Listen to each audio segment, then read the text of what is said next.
Hello friends आपण मानकु पुणी थरे मोर यूट्यूब चैनल स्वागत जनाऊँगी। आज आम पुणी थरे इतिहास 25टी महत्वपूर्ण प्रश्न देखिबा। से सबू एक नंबर विशिष्ट आपण को शॉर्ट क्वेश्चंस सॉल्व करिबारे और ता सहित लॉन्ग आंसर लिखिबारे भी आपण को बहुत ही सहायक होबो ए प्रश्न गुड़िक। तो चलतु समय नष्ट न करिक आम सीधा सड़क प्रश्न उपर जिबा। तो प्रथम प्रश्न देखंतु आपण जानते या पूर्व आपण को 3टी वीडियो आपण को मुझे सारी जो थे आम कौन 25 टी भाग करके आम 3टा वीडियो रे आम डिस्कशन कर सारी। तो यहाँ रहा आप चतुर्थ वीडियो। आपन को जब न मिल तो आप प्लेलिस्ट देखिपारतु है। आपणकर ओडिया आपणकर इतिहास हिस्ट्री नाम किसी प्लेलिस्ट थी आपड़ से खोजी पारतु। तो चलते आम प्रश्न को जी। तो देखो 76 नंबर प्रश्न, सत्यार्थ प्रकाश नामक पुस्तक किए रचना करते? तो यहाँ आपंकर CHSC आपंकर पूर्वर पचारि सारी प्रश्न।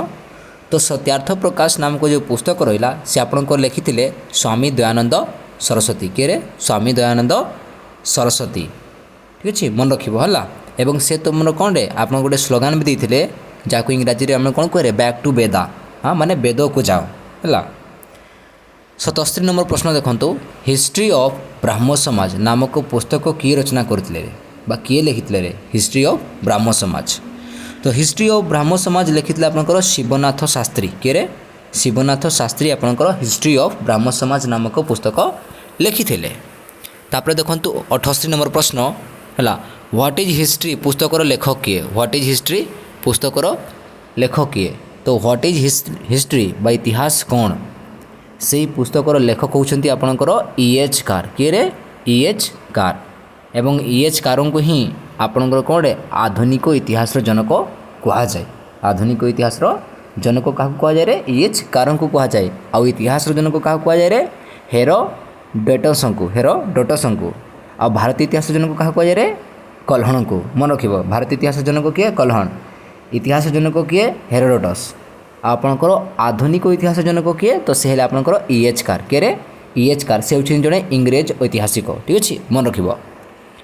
सो व्हाट इज हिस्ट्री किए लिखले रे बा इतिहास कौन किए लिखले रे? EH car. तापर नेक्स्ट प्रश्न देख, किए दी आइडिया ऑफ हिस्ट्री नामक पुस्तक लिखिते? किए दी आइडिया ऑफ हिस्ट्री नामक पुस्तक लिखिते? तो से होउछंती आपणकर RG कलिंगवुड। किए RG कलिंगवुड आपणकर दी आइडिया ऑफ हिस्ट्री नामक पुस्तक लिखिते, ठीक अच्छे। तापर नेक्स्ट प्रश्न को आस, मुद्रा राक्षस। मुद्रा राक्षस नामक बा आ गोटे पुस्तक रहा देवी चंद्रगुप्तम। मुद्रा राक्षस और देवी चंद्रगुप्तम नामक पुस्तक क्यों लेखक बा किए लिखिते? तो मुद्रा राक्षस और देवी चंद्रगुप्तम को उभय को किए लिखिते? विशाखदत्त। किए विशाखदत्त। तो मुद्रा राक्षसर विषय वस्तु कौन है ना? मुद्रा राक्षसर विषय वस्तु होची जे मौर्य वंशर प्रतिष्ठाता चंद्रगुप्त मौर्य किपरि नंद वंशर राजा धनानंद को पराजित करथिले सेटार विषय वस्तु करे मुद्रा राक्षस। आ देवी चंद्रगुप्त आपन करे गुप्त वंशीय राजा विषय आपंकर वर्णना रही। आम नेक्स्ट आप लॉन्ग क्वेश्चन आम यार डिस्कसन करवा है। तापर नेक्स्ट प्रश्न देखंतु 81 नंबर, हर्षवर्धन को जीवन चरित बा जीवनी किए लिखिते रे? तांको जीवन ना है हर्षचरित। हर्षवर्धन को जीवनी बा जीवन चरितर ना कौन? हर्षचरित। तो से हर्षचरित को किए लिखिते? हर्षचरित किए लिखिते? तो से होउछंती आपनकर किए? बाणभट्ट। किए बाणभट्ट। से थिले हर्षवर्धनकर राजकवि, ठीक अच्छे। तो बाणभट्ट लिखिते। आउ नेक्स्ट प्रश्न देखंतु, कादम्बरी नामक पुस्तक किए रचना करथिले? कादम्बरी। तो कादम्बरी नामक पुस्तक किए रचना करथिले? बाणभट्ट। किए बाणभट्ट। आपण छोट बड़े आपंकर षष्ठ सप्तम श्रेणी आप विषय पढ़ी थे ये साहित्य बही है। तापर 83 नंबर प्रश्न को देखंतु, बिल्हण क्यों पुस्तक लिखिते? बिल्हण। तो बिल्हण लिखिते आपंकर विक्रमांक देवचरित। कौन? विक्रमांक देवचरित आपंकर बिल्हण लिखिते, ठीक अच्छे। तापर देखो गौड़बाह नामक पुस्तक किए रचना करथिले? तो गौड़बाह नामक पुस्तक किए रचना करथिले? बागपति बा भागपति है। गौड़बाह नामक पुस्तक बागपति बा भागपति रचना करथिले। एवं गौड़बाह क्यों राज्य विषय सूचना दी आमको से दिए आपंकर गुजरात विषय, ठीक अच्छे। तापर ସନ୍ଧ୍ୟାକର ନନ୍ଦୀ କେଉଁ ଜୀବନ ଚରିତ ଲେଖିଥିଲେ ରେ? ତ ସନ୍ଧ୍ୟାକର ନନ୍ଦୀ ଯେଉଁ ପୁସ୍ତକ ଲେଖିଲେ ଜୀବନ ଚରିତ, ତ ସେଇଟା ନାଁ କ'ଣରେ? ତ ସନ୍ଧ୍ୟାକର ନନ୍ଦୀ ଲେଖିଲେ ଆପଣଙ୍କର କ'ଣରେ? ରାମପାଳ ଚରିତ। କ'ଣରେ? ରାମପାଳ ଚରିତ ଲେଖିଲେ ସନ୍ଧ୍ୟାକର ନନ୍ଦୀ। ଠିକ୍ ଅଛି, ମନେ ରଖିବ। ତାପରେ 86 ନମ୍ବର ପ୍ରଶ୍ନକୁ ଦେଖ, ଜୟସିଂହ କେଉଁ ପୁସ୍ତକ ରଚନା କରିଥିଲେ? ତ ଜୟସିଂହ ବା ଜୟସିଂହ କେଉଁ ପୁସ୍ତକ ରଚନା କରିଥିଲେ ରେ? ତ ସେ କରିଥିଲେ ଆପଣଙ୍କର କୁମାରପାଳ ଚରିତ। କ'ଣରେ? କୁମାରପାଳ ଚରିତ। ଇଏ ପାଳ ବଂଶ ରାଜା କୁମାରପାଳଙ୍କ ବିଷୟରେ ସୂଚନା ପ୍ରଦାନ କରିଥାଏ। ସେହିପରି ସନ୍ଧ୍ୟାକର ନନ୍ଦୀଙ୍କ ରାମପାଳ ଚରିତ ପାଳ ବଂଶ ରାଜା ରାମପାଳଙ୍କ ବିଷୟରେ ଆମକୁ ସୂଚନା ପ୍ରଦାନ କରିଥାଏ। ତ ସେହିପରି ଜୟସିଂହ ଯେଉଁ ଲେଖିଲେ ଆପଣଙ୍କର କୁମାରପାଳ ଚରିତ, ତ ପାଳ ବଂଶ ରାଜା କୁମାରପାଳଙ୍କ ବିଷୟରେ ଆମକୁ ସୂଚନା ମିଳିଥାଏ ଆପଣଙ୍କର ସେହି ପୁସ୍ତକରୁ। ତାପରେ ନେକ୍ସଟ ପ୍ରଶ୍ନ ଦେଖନ୍ତୁ, ପୃଥ୍ୱୀରାଜ ରାସ ନାମକ ପୁସ୍ତକ କିଏ ରଚନା କରିଥିଲେ ରେ? ପୃଥ୍ୱୀରାଜ ରାସ ନାମକ ପୁସ୍ତକ କିଏ ରଚନା କରିଥିଲେ? ତ ସେ ଲେଖିଥିଲେ ଆପଣଙ୍କର ଚାନ୍ଦବରଦାଇ। କିଏରେ? ଚାନ୍ଦବରଦାଇ ଆପଣଙ୍କର ପୃଥ୍ୱୀରାଜ ରାସ ନାମକ ପୁସ୍ତକ ରଚନା କରିଥିଲେ। ଏବଂ ଏହି ପୁସ୍ତକରେ କ'ଣ ରହିଛି ରେ? ନା ଏହି ପୁସ୍ତକରେ ତଥ୍ୟ ରହିଛି ଯେ ଦୁଇଟି ଯେଉଁ ତରାଇନ୍ ଯୁଦ୍ଧ ହେଲା, ଦୁଇଟି ଯେଉଁ ତିରୋରୀ ଯୁଦ୍ଧ ହେଲା 1191 ଆଉ 1192, ସେଥିରେ କେମିତି ପୃଥ୍ୱୀରାଜ ଚୌହାନ, ଯିଏକି ଚୌହାନ ବଂଶ ରାଜା ଥିଲେ, ସେ କେମିତି ହେଲା ପ୍ରଥମ ତିରୋରୀ ଯୁଦ୍ଧରେ ମହମ୍ମଦ ଘୋରୀଙ୍କୁ ପରାଜିତ କରିଥିଲେ ଏବଂ ଦ୍ୱିତୀୟ ତିରୋରୀ ଯୁଦ୍ଧରେ ନିଜେ କେମିତି ପରାଜିତ ହୋଇଥିଲେ, ସେ ସମ୍ବନ୍ଧୀୟ ତଥ୍ୟ କ'ଣରେ? ଆପଣଙ୍କର ପୃଥ୍ୱୀରାଜ ରାସ ନାମକ ପୁସ୍ତକରେ ରହିଛି, ଯାହାକି ଆପଣଙ୍କର ଚାନ୍ଦବରଦାଇ ଲେଖିଛନ୍ତି।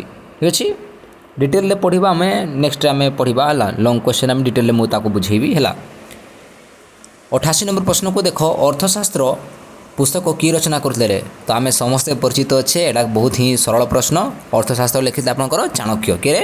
ଚାଣକ୍ୟ ବା କୌଟିଲ୍ୟ ବା ବିଷ୍ଣୁଗୁପ୍ତ। ମନେ ରଖିବ, କୌଟିଲ୍ୟଙ୍କର ତିନିଟା ନାମ ଅଛି।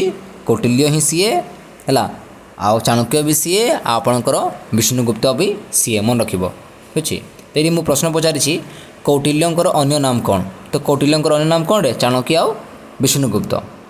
ତାପରେ ଦେଖନ୍ତୁ, ମହାଭାଷ୍ୟ ଆଉ ଯୋଗସୂତ୍ର ନାମକ ପୁସ୍ତକ କିଏ ରଚନା କରିଥିଲେ ରେ?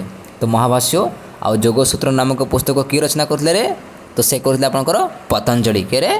ପତଞ୍ଜଳି। ଯୋଗସୂତ୍ର ବହୁତ ସହଜ, ଆପଣଙ୍କ ଦୋକାନ ଦେଖିବେ, ଆପଣଙ୍କର ଗାଁ ସାହି ବା ଆପଣଙ୍କର ବଜାର ମାର୍କେଟରେ ଆପଣଙ୍କର ପତଞ୍ଜଳି ଷ୍ଟୋର ସବୁ ଥିବ ହେଲା।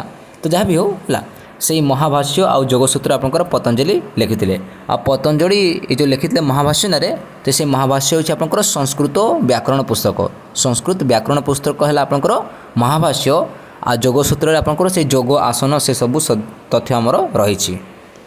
ତାପରେ ନେକ୍ସଟ ପ୍ରଶ୍ନକୁ ଦେଖ, ଅଷ୍ଟାଧ୍ୟାୟୀ ନାମକ ପୁସ୍ତକ ସଂସ୍କୃତ ଭାଷାରେ କିଏ ଲେଖିଥିଲେ ରେ? ଆଉ ଏଇଟା ଅଷ୍ଟାଧ୍ୟାୟୀ କ'ଣରେ? ସଂସ୍କୃତ ବ୍ୟାକରଣ। କ'ଣ? ସଂସ୍କୃତ ବ୍ୟାକରଣ। ତ ସେଇ ପୁସ୍ତକ କିଏ ଲେଖିଥିଲେ ରେ? ତ ସେ ଲେଖିଥିଲେ ପାଣିନି। କିଏରେ? ପାଣିନି। ଆଉ ଏଇଠି ତୁମର କ'ଣରେ? 8ଟି ଅଧ୍ୟାୟ ରହିଛି, ସେଥିପାଇଁ ତା'ର ନାଁ କ'ଣରେ? ଅଷ୍ଟାଧ୍ୟାୟୀ। ମନେ ରଖିବ। ହଁ, ତ ଆମର ଦୁଇଟି ବ୍ୟାକରଣ ସଂସ୍କୃତ ବ୍ୟାକରଣ ରହିଲା ପ୍ରାଚୀନତମ। କ'ଣ କ'ଣରେ? ଅଷ୍ଟାଧ୍ୟାୟୀ ଆଉ ମହାଭାଷ୍ୟ ହେଲା। ତାପରେ ଦେଖନ୍ତୁ, ରାଜତରଙ୍ଗିଣୀ ନାମକ ପୁସ୍ତକ କିଏ ରଚନା କରୁଥିଲେ ରେ? ତ ରାଜତରଙ୍ଗିଣୀ କିଏ ଲେଖିଥିଲେ ରେ? କଲ୍ହଣ। କିଏ ଲେଖିଥିଲେ ରେ? କଲ୍ହଣ ଲେଖିଥିଲେ। ମନେ ରଖିବ। ଜାମ୍ମୁ ଓ କାଶ୍ମୀରର ପ୍ରାରମ୍ଭିକ ଇତିହାସ କେଉଁ ପୁସ୍ତକରୁ ଆମକୁ ସୂଚନା ମିଳିଥାଏ ରେ? ହେଲା, ଜାମ୍ମୁ ଓ କାଶ୍ମୀରର ଯେଉଁ ପ୍ରାରମ୍ଭିକ ଇତିହାସ ରହିଲା, ତ ସେହି ସମ୍ବନ୍ଧୀୟ ତଥ୍ୟ ଆମକୁ କେଉଁ ପୁସ୍ତକରୁ ଜଣାପଡ଼େ ରେ?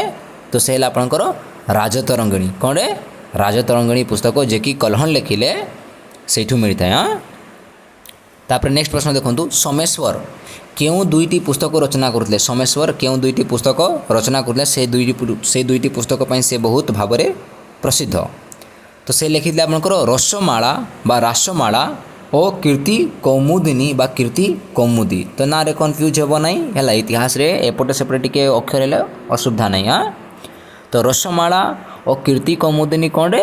ଏ ଦୁଇଟି ପୁସ୍ତକ କିଏ ଲେଖିଥିଲେ ରେ? ସୋମେଶ୍ୱର। କିଏରେ? ସୋମେଶ୍ୱର।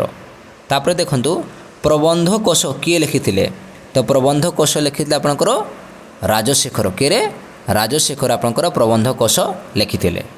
ତାପରେ ଦେଖନ୍ତୁ, କେଉଁ ପୁସ୍ତକରୁ ମୁସଲମାନମାନଙ୍କ ଦ୍ୱାରା ସିନ୍ଧୁ ପ୍ରଦେଶର ଅଧିକାର ସମ୍ବନ୍ଧରେ ସୂଚନା ମିଳେ? ତ କେଉଁ ପୁସ୍ତକରୁ ଯେ ଆମକୁ ସୂଚନା ମିଳେ ଯେ ମୁସଲମାନମାନେ ସିନ୍ଧୁ ପ୍ରଦେଶକୁ ପ୍ରଥମେ ଅଧିକାର କରିଥିଲେ? ତ ସେ ହେଲା ଆପଣଙ୍କର ଚାଚନାମା। କ'ଣରେ?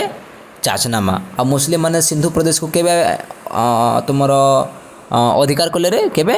ତ ସେ କହିଲେ ଆପଣଙ୍କର 712 ଖ୍ରୀଷ୍ଟାବ୍ଦରେ। 712 ଖ୍ରୀଷ୍ଟାବ୍ଦରେ। କିଏ କରୁଥିଲା ରେ? तो से करथिले आपनकर मोहम्मद बिन कासिम हैला मन रखिबो।